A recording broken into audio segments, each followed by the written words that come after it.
میں دوبارہ تمہیں اپنے ارادوں میں کامیاب نہیں ہونے دوں گا۔ شہریار غصے سے بھری لال آنکھوں سے پیپرز اور فوٹوز کو دیکھتے ہوئے بولا۔ لو کام ہو گیا، اب شہر سے میں بچے لے کر رہوں گی۔ رات کے 12 بجے وہ تینوں نیلم کے گھر کی چھت پر بیٹھے ہوئے تھے۔ مجھے نہیں لگتا شہریار اب ابیرا کو اپنے گھر میں رکھے گا، اور ویسے بھی وہ فوٹوز دیکھ کر کسی کو بھی غصہ آ سکتا ہے، اور شہریار جیسا لوز ٹیمپر والا بندہ تو یہ سب برداشت ہی نہیں کر سکتا۔ شمائلہ کباب کھاتے ہوئے بولی۔ اس سب کا کریڈٹ مجھے جاتا ہے، کل ایسی تیلی لگا کر آیا تھا، دیکھنا آج دھماکہ ہوگا۔ فہد ہنستے ہوئے بولا۔ بس اب جلدی سے شہریار اس گاؤں کی گنوار کو اپنی زندگی سے نکال دے اور پھر میں اس سے شادی کر لوں۔ شمائلہ مسکراتے ہوئے بولی۔ اور بچوں کو کورٹ میرے حوالے ہی کرے گا۔ بس اب ایک کام رہ گیا ہے، جلد سے جلد تمہیں پراپرٹی کے پیپرز پر سائن کروانے ہوں گے، پھر ساری کی ساری بازی میرے ہاتھ میں ہوگی۔ نیلم اپنے ہاتھ گھماتے ہوئے بولی۔ وہ تو سب ہو جائے گا، بس آپ مجھے 10 لاکھ دے دو، میری بہن کی شادی ہونے والی ہے۔ فہد اٹھ کر بولے۔ ایک تو تم بول دیا نا دے دوں گی، کل اپنے اکاؤنٹ میں دیکھنا بھیج دوں گی۔ شمائلہ غصے سے بولی۔ چلو فی الحال نکلو یہاں سے، مجھے سونا ہے۔ نیلم نے ان دونوں کو اگلے 10 منٹ میں اپنے گھر سے نکالا۔ شمائلہ غصے سے اپنی گاڑی میں آ کر بیٹھ گئی۔ بڑی آئی ساری پراپرٹی میں اپنے نام کروا لوں۔ وہ اس کی نقل اتارتے ہوئے بولی۔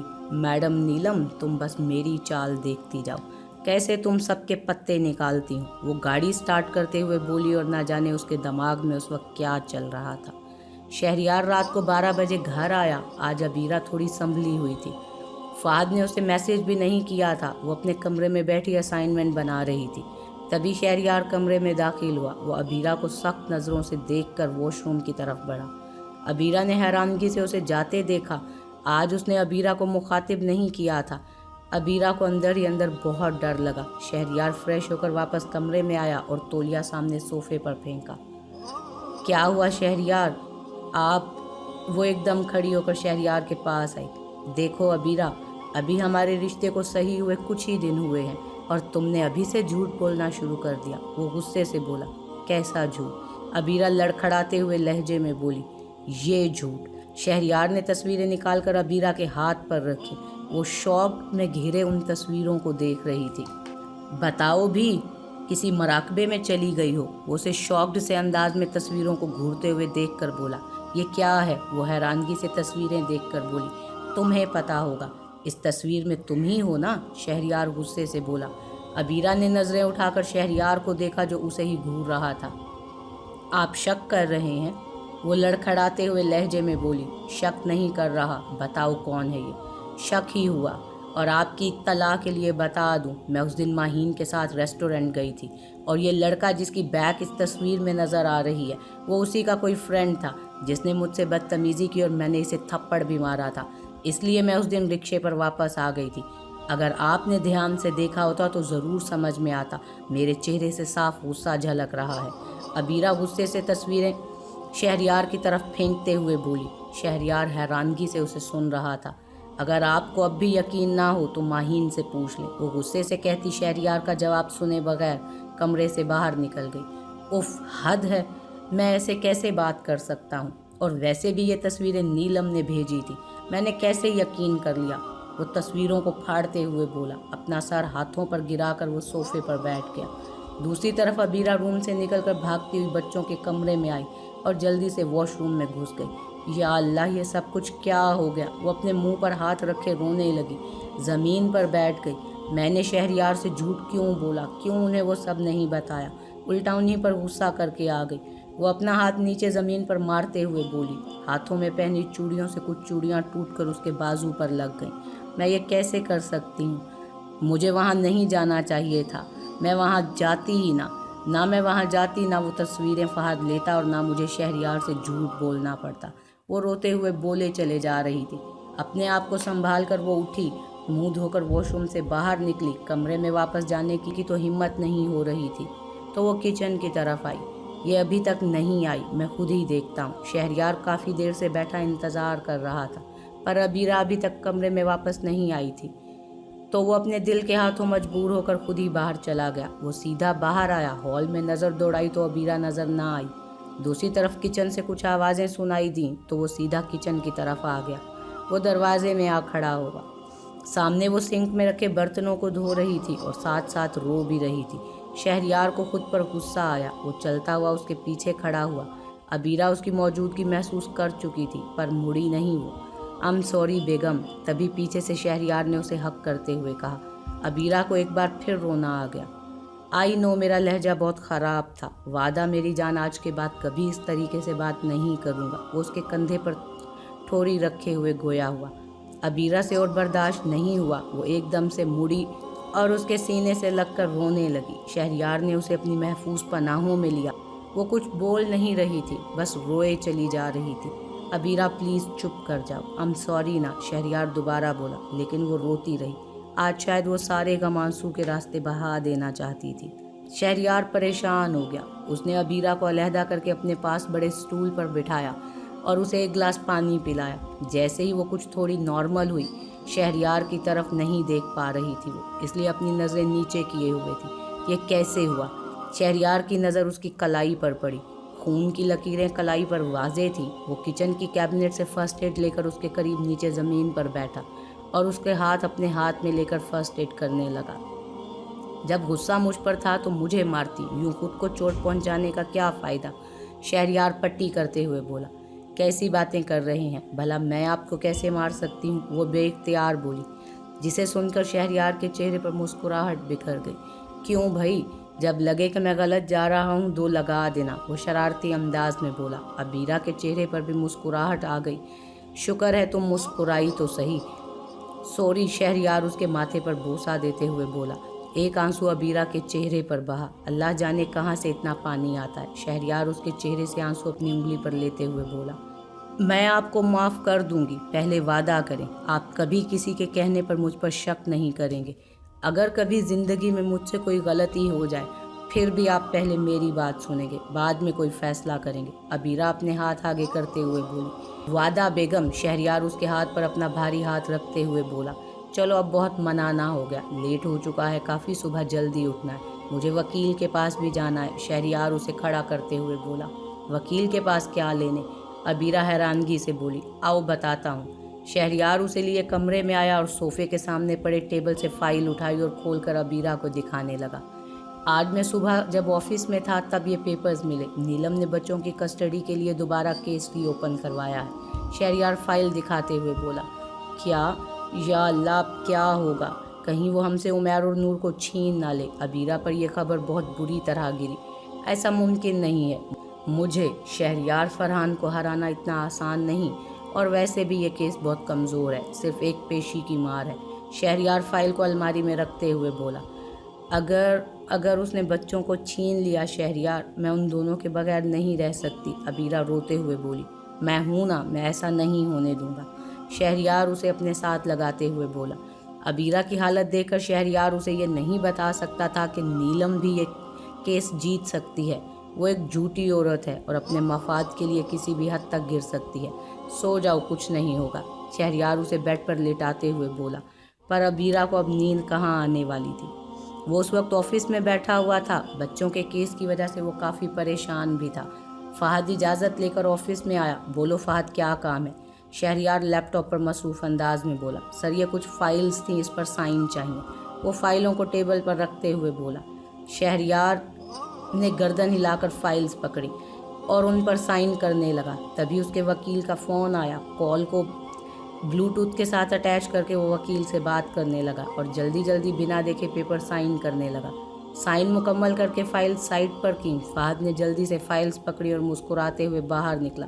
"کام ہو گیا." فہد شمائلہ اور نیلم کے نمبر پر میسیج کرنے لگا اور اپنی سیٹ پر آ کر بیٹھ گیا. شہریار وکیل کی بات سن کر تھوڑا پریشان تھا. تبھی عزیر صاحب آفس میں داخل ہوئے. "کیسے ہو برخوردار؟" وہ اندر داخل ہوتے ہوئے بولے. شہریار نے فون بند کر دیا. "ٹھیک ہوں، آپ کیسے ہیں؟" وہ انہیں کرسی پر بٹھاتے ہوئے بولا. "مجھے فیکٹری کا سن کر بہت افسوس ہوا. وہ فیکٹری بھائی صاحب کی پہلی فیکٹری تھی اور اسے ہی آگ لگ گئی." وہ دکھی لہجے میں بولے. "جی، جو ہوا اچھا تو نہیں ہوا، پر کیا کر سکتے ہیں، اس میں اللہ پاک نے ہمارے لیے کوئی بہتری ہی رکھی ہوگی." اس نے 2 کافی کا آرڈر دیا. "ہاں، یہ تو صحیح کہا. ویسے تم نے انویسٹیگیشن نہیں کروائی، کیا نکلا؟" وہ تھوڑا انٹرسٹ لیتے ہوئے بولے. "چاچو، اب اس سے کوئی فائدہ نہیں، پر ابھی پولیس کام پر لگی ہوئی ہے، ہو سکتا ہے کوئی سراغ مل جائے." شہریار بات کو ختم کرتے ہوئے بولا.